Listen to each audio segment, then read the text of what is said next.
Welcome to the Salmon Runs YouTube. Enjoy the video. You start by isolating the circuit and exposing the conductors cleanly. Once done, confirm power state quickly with a non-contact tester, then restore supply if you need live detection. Use a reliable earth or metal ground as your reference and set your multimeter to AC volts.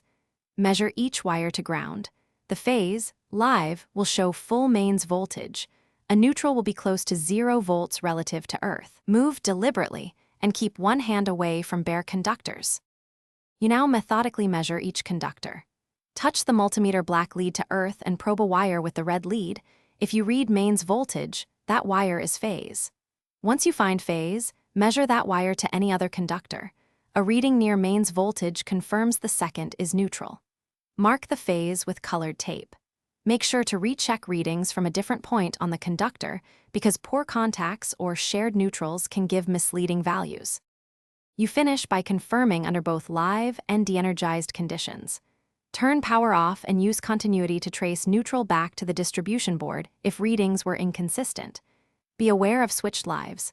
A conductor may show no voltage to earth when a switch is open, but still be phase when closed, so test at the fixture and switch. If readings conflict or you see fluctuating voltages, stop work. Isolate the circuit and call a qualified electrician. Thanks for watching. Consider subscribing if we helped you.